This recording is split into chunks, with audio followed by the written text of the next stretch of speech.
Today I'm exploring the city of Saint-Malo on the northwest coast of France. This city is a favorite summer vacation spot for locals from Brittany, but you can even come here as a day trip from Paris. Imagine a laid-back beach resort combined with a historically important city, sprinkled with the nautic charm of Brittany, and you've got Saint-Malo. Saint-Malo is a popular tourist destination year-round, but especially in the summer because of the beach. So if you can, try to come here in June or September and not July or August when it's peak tourist season. Saint-Malo is defined by its unique history as the Ville Corsaire, or privateer city. The key location of the city meant it was fought over by the King of France and the Dukes of Brittany, and it developed its own identity as a walled city.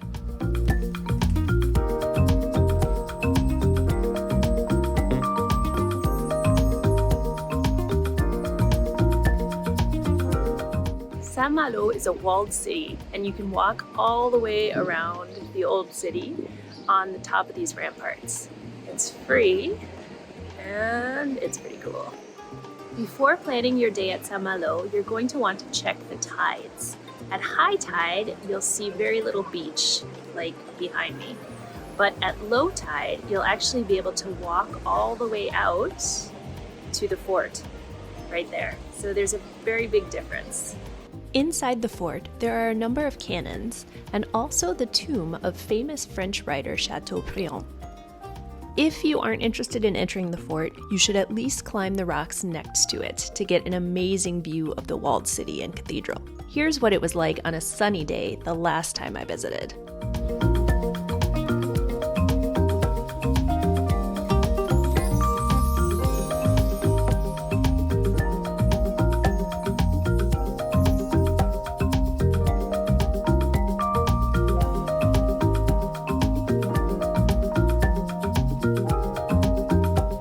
On one side of the city, there's a sandy beach, and on the other, there's saltwater pools and diving board with a great view of the sailboats and mansions around the bay.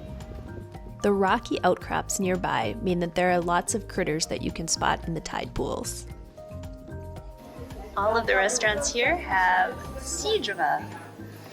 So they have bowls, call these bowls poulet, for cidre, to drink cider as opposed to drinking wine.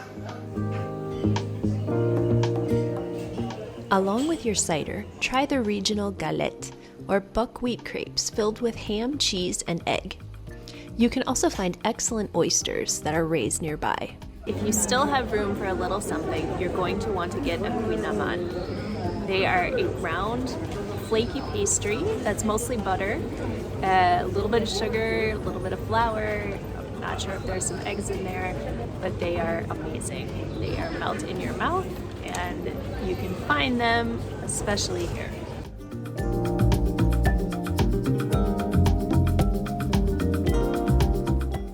When you think of French clothing, you probably think of the quintessential blue and white striped shirt like that. Well, those are actually from Brittany, and Saint-Malo is a great place to get one. You can also stock up on rain jackets, because that is another item that's really well made here.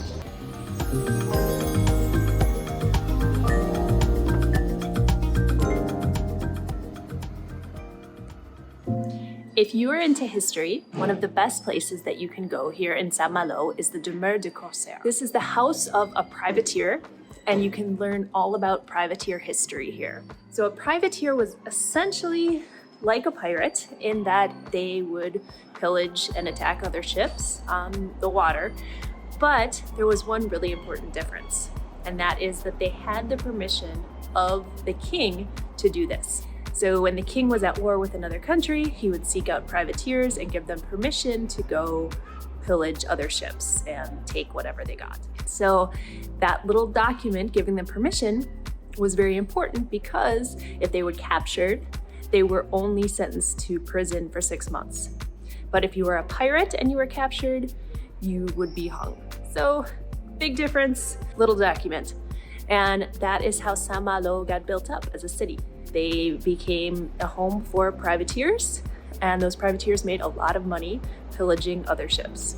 So the sun is coming out. There's some hope for swimming this afternoon. I'm outside of the walls. I'm gonna hop onto a bus right here. This bus will actually go to Cancale, which is the oyster town. But I'm not going to go quite that far. I'm going to go to the Museum of Jacques Chirac, the Canadian explorer. Oops, no, not that French Jacques. I meant Jacques Cartier, the Malouin who was one of the first Europeans to explore what is now Canada.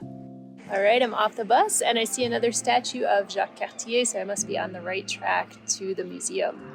So Google Maps is telling me it's 5 more minutes to walk to this museum, and I think I'm doing a pretty good job of getting off the beaten path this trip. This isn't really what I expected, but we'll see what happens. The museum is Cartier's actual former residence, so it is outside of Saint-Malo. In addition to teaching about Jacques Cartier and his family, the museum provides insight into life in the 16th century and exhibits a number of interesting navigational tools.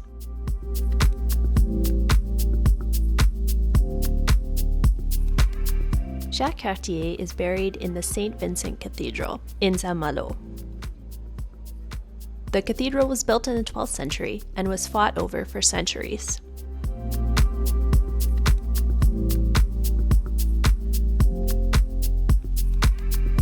Saint-Malo was severely damaged during the liberation in World War II, and a lot of the city was changed and moved around. The cathedral is one of the things that was damaged and has been completely rebuilt. There is a small memorial next to the cathedral for the victims of the Second World War.